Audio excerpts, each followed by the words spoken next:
Magandang araw o gabi sa inyo, Sir Alex. Pati na sa lahat ng inyong taga-subaybay. Itago niyo na lang po ako sa pangalang Abby. May ikukwento po ako sa inyo. Kwento po ng aking lola noong mga panahong sa probinsya pa sila naninirahan sa Iloilo. Pero bago tayo magpapatuloy, kamusta po kayo mga kaibigan? Ako si Alex ng Alex Aswang Stories. Ngayong gabi ay meron na naman po tayong isang kwento na talaga naman pong nakakapangilabot. Base po ito sa tunay na karanasan ayon sa ating sender. Halina at simulan na po natin ang kwento. Ayon sa kwento ng aking lola, may mga dumating na dayo sa kanilang baryo noon. Mababait naman kaya hindi mo mapaghihinalaan. May mga lihim pala ang mga ito sa pagkatao. Nagsimula po ang lahat noong may kabarangay silang nabiktima ng pinaniniwalaang mangtas na aswang. At ayon pa sa mga kwento, mahimbing na natutulog ang buntis noon na nagngangalang Merlita sa bahay nila. Palagi siyang mag-isa dahil gabi na nakakauwi o nakakarating ang asawa niya mula sa trabaho nito. Hanggang sa isang gabing bilog na bilog ang buwan.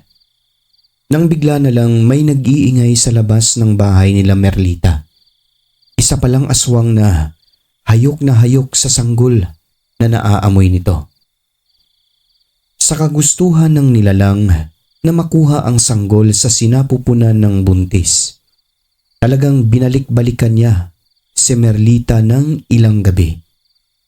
Hanggang sa isang gabi pa, sa gitna ng mahimbing na tulog ng buntis, binutas ng aswang ang bubong ng bahay nila na yari lamang sa pawid.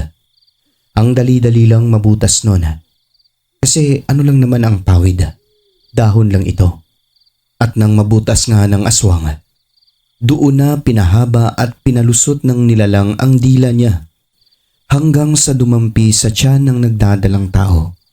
At doon po ay parang sinipsip muna ang sanggol hanggang sa maubos ito sa tiyan ng buntis. Ngunit hindi pa nakontento ang aswang. Pumasok talaga ito sa loob ng bahay nila pagkatapos ay winakwak ang tiyan ng buntis. Ito po ang dahilan ng pagkamatay ng babae na yon. Nadatnan ito ng kanyang asawa na wala ng buhay sa loob mismo ng kanilang kwarto. Ganun na lang ang panlulumo nito sa kanyang nakita. Wakwak ang tiyan ng kanyang asawa at wala na rin ang sanggol nito. Galit na galit ang lalaki sa nangyari sa kanyang buntis na asawa. Gustong-gusto nilang maghiganti nun. Samantala, mabilis na kumalat sa baryo nila ang pangyayaring iyon, pati na sa mga karatig baryo. Marami ang galit na galit. Marami rin ang natatakot sa aswang. Hindi na kadalasan lumalabas ng gabi ang mga kabataan at mga kababaihan, lalo na ang mga nagdadalang tao. Ang dami-daming natatakot noon. Unang pagkakataon daw kasi na may napatay na buntis na kagagawan ng aswang sa lugar nila lola. May kilalang pamilya na lahi di umano ng aswang sa kabilang barangay. Pero mabait naman daw ito ayon sa mga residenteng kapitbahay. Yung mangtas ay yung lola daw talaga, pero matagal na yung pumanaw. Subalit may tumanggap sa binhi nito, pero hindi naman daw mangtas ang tumanggap. Yun yung anak ng aswang. Kahit kailan hindi umano ito ng bibiktima ng tao. Tinanggap lamang umano ang pagkaaswang ng nanay niya upang hindi na ito magdusa pa. Pero sino ang nakakaalam, di ba? Malay natin naging mangtas talaga iyon. Pero may mga taong naniniwala na ang pamilyang iyon o yung mismong aswang sa pamilya na iyon ay merong nalalaman sa pagkamatay ng buntis. Sabi ni Mando, dapat managot ang may kagagawan sa pagkamatay ng asawa mo, paring Dado.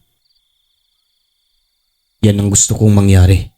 Pero sa ngayon wala pa tayong katibayan eh. Mahirap din yun pare. Sagot ni Dado. May pag-aalangan siya sa umpisa. Alam naman natin kung sino ang mga aswang sa kabilang barangay, di ba? Takot na ang mga tao dito sa atin. Lalo na ang mga buntis. Ang asawa ko ay buntis pa naman. Dapat matigil na ito. At dapat malaman na natin kung sino ang mangtas na aswang na yon na pumatay sa asawa mo. Dahil dito ay nagkasundo ang mga kalalakihan. Lahat sila ay naghanda ng mga gamit nila para sa pagpuksa sa pinagdududahan nilang aswang na pumatay sa buntis. Matapos noon, kinabukasan ng gabi pagpatak ng 7:00 ay sumugod sila sa bahay ng isang pamilya na kilalang lahi ng aswang sa kabilang barangay. May mga dala silang gamit katulad ng ilaw habang naglalakad sa gubat. Yung mga sulo na ang hawakan ay kahoy. Hanggang sa marating nila yung bahay ng mag-asawa na pinagdududahan na puro mangtas. Lumabas kayo dyan! Harapin ninyo kami! Lumabas kayong mga aswang! Lumabas naman ang mag-asawa at agad nagtanong ang lalaki na halatang nagulat sa pagdagsa ng mga taong may mga hawak na itak at sulo. Anong kailangan ninyo? Tinatanong mo pa, mga aswang kayo. Magbabayad kayo sa ginawa ninyo sa mag-ina ko. Teka lang, mukhang nagkakamali kayo ah. Hindi ako ang pumatay sa asawa mo at hindi ako mamamatay tao. Subalit hindi pa man natatapos sa pagsasalita ang lalaki, ay sinunggaban na nila ito. Hinawakan at inipit sa lupa ang mukha, pati na ang mga kamay at paa, kaya hindi siya makagalaw. Yung babae naman ay nakatakbo pabalik sa loob ng kanilang bahay. Nang pasukin ng ibang kalalakihan ay wala na ito sa loob. Mabilis na nakatakas. Tumatakbo yun na umiiyak, pero bigla na lang natigil at nawala. Nagmamakaawa sa kanila ang lalaki dahil hindi raw siya ang pumatay sa buntis. Wala kaming alam sa ibinibintang ninyo. Huwag mo kaming lukuhin. Alam namin na ikaw ang may kagagawan nun. Kailangan mong magbayad at kulang pa ang buhay mo. Dinala nila ang lalaki sa gitna ng gubat at pagdating doon, pinainom nila ito ng langis. At dahil doon ay lumantad ang pagkaaswang nito. Doon ay sinunog nila ang nilalang na noon ay nagmamakaawa sa kanila. Hindi raw talaga siya ang pumatay sa mag-ina ni Dado. Maawa kayo sa akin. Hindi ako ang gumawa nun. Wala akong kasalanan. Maawa kayo. Subalit dahil sa puot, hindi na nila pinakinggan ang tangis ng lalaking aswang. Pinaliguan po nila ito ng gasolina. Pagkatapos ay sinindihan. Nasunog. Nagpalundag-lundag pero hindi na niya kinaya ang malakas na apoy sa kanyang katawan. Tuluyan siyang nilamon hanggang sa mawalan ng buhay at maging abo. Ang asawa naman nito ay hindi na nila nadatnan. Lumipas ang ilang araw, binalikan nila ang bahay ng mga ito. Wala na yung babae. Umalis na ito sa lugar dahil natakot na baka siya naman ang masusunod kapag hindi siya lumisan. Dahil ang mga tao, galit na sa kanila ng mga aswang. Matapos nun ay naging kampante ulit ang mga tao sa kanilang lugar. Bumalik sa normal ang pamumuhay nila nang malaman nilang wala na ang aswang na kinatatakutan ng lahat. Ang mangtas na uri ng aswang. Ngunit hindi lang pala magtatapos doon, pagkat may isa pang pangyayari na ang biktima po ay mismong anak ni Lola Fatima na si Lori. Si Lori ay parang lalaki. Sanay siya sa gawaing bukid. Katunayan, siya ang inaasahan sa kanila nun dahil masipag ito at walang pili sa trabaho. Kahit ano po ang iutos sa kanya na mabibigat ay nagagampanan po niya. Lahat po ng iyon ay trabahong panglalaki. Isang gabi, natutulog si Lola Fatima sa loob ng bahay nila. Si Lori ay lumabas ng bahay para kumuha ng tubig sa malaking imbakan na gawa sa goma. Meron po silang imbakan ng tubig na galing po sa ulan. Paglabas ni Lori, bigla na lang may dumamba sa kanya na isang malaking baboy na kulay itim. At dahil malakas si Ate Lori, nagawa niya pong pigilan ang akmang pagkagat ng baboy sa kanya.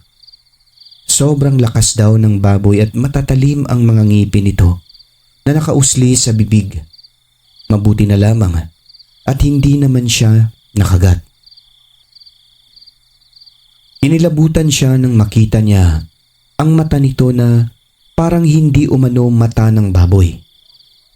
Nanlilisik na parang may sanib na demonyo, nanlalaki na namumula pagkatapos ay nagbabaga. Iba ang amoy nito at habang nakikipaglaban siya naaamoy niya ang sobrang baho ng amoy ng baboy na ito na kung tatagal pa ay parang mamamatay daw siya sa baho. Hanggang sa mahawakan niya ang itak na nakasabit sa dingding ng kanilang bahay. Ang itak na iyon ay hindi gaanong mahaba pero napakatalim nun dahil pamputol nila iyon ng mga kahoy. Tinusok niya ang baboy sa leeg na noon ay nakapaibabaw sa kanya. Sa pagtusok niyang iyon ay nasaktan ang baboy dahilan ng pag-atras nito. Doon na nakatayo si Lori at hinataw ang baboy ng itak. Natamaan niya 2 beses o 3.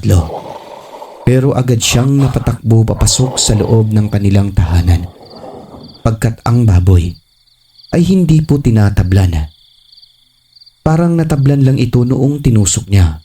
Ngunit nung hinataw, tumalbog lang ang napakatalim niyang itak. Doon pa lang siya sumigaw na, "Mama, Papa, may aswang." Si Lolo at Lola naman ay dali-daling lumabas na may dalang kutsilyo pero wala na ang aswang. Pero sa kabutihang palad, labis ang pasalamat ni Lori dahil kalmot lang ang tinamo niya sa pakipagbuno sa aswang. Palaisipan sa kanila kung sino ang mangtas na iyon. Pero para kay Lori, isang babaeng aswang ito na nag-anyong baboy dahil noong tinusok niya sa lieg. Parang may halong boses ng babae ang ingay nito. Hindi na basta baboy lang. Nang dahil po sa pangyayari, muli ay nag-alala ang mga tao sa kanilang baryo. Sabi ni Lola, maaaring ang aswang ay nagmumula lang sa kanila dahil marami-rami rin ang mga bagong salta sa kanilang baryo nun, pati na sa mga karatig. Hindi matutukoy kung sino ang aswang na iyon na umatake kay Tita Lori. Pero may isang pinaghihinalaan. Walang iba, kundi ang asawa ni Mang Solomon. Hindi na lumalabas ng bahay mula nung pangyayaring iyon kay Lori. Si Solomon at ang asawa nitong si Minerva ay mga bagong salta sa baryo mula sa isang lugar sa Iloilo. Lugar na talamak ang aswang. Isang tindera ang nakapagsabi na may sugat si Minerva sa leeg nito noong bumili siya sa tindahan niya.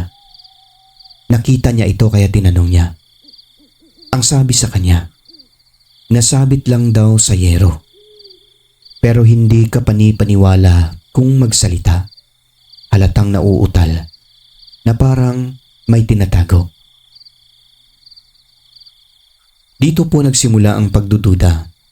Kapag di mo kilala nga ang tao, di mo rin talaga masabi kung ano sila o ano ang lihim nila.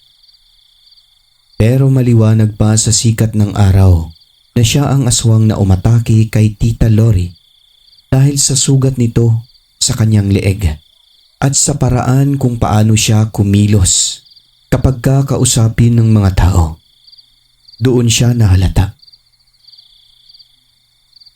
Matapos kasi ang insidenteng yon kay Lori, parang nag-aalangan na ang mag-asawang ito na makipag-usap sa mga kapitbahay. Tapos yung babae ay hindi na lumalabas dahil ayaw niyang makita ang kanyang sugat sa leeg. Mabilis din kasi kumalat ang balita na si Lori ay nakipagbuno sa aswang at natusok niya sa leeg ang baboy na aswang.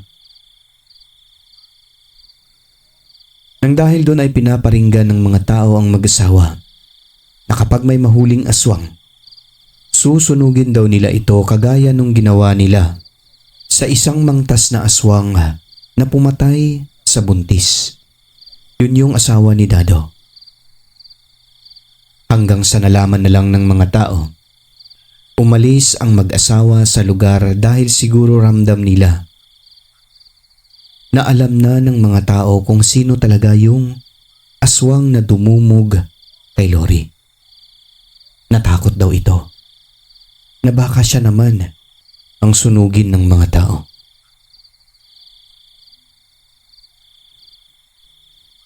Yun po ang kwento ng aking lola tungkol sa pangyayari sa baryo nila noong panahon nila, Sir Alex. Nangyari po ito sa Iloilo pero hindi ako magbabanggit ng lugar para na rin po respeto sa mga tao na naninirahan. Alam kong marami sa inyo ang hindi maniniwala sa mga kwentong ganito. Pero kami ay naniniwala sa aswang.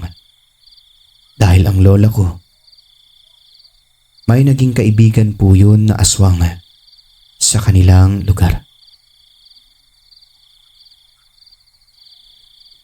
Hanggang dito na lamang po ang aking kwento. Ako po ulit si Abby ng Iloilo.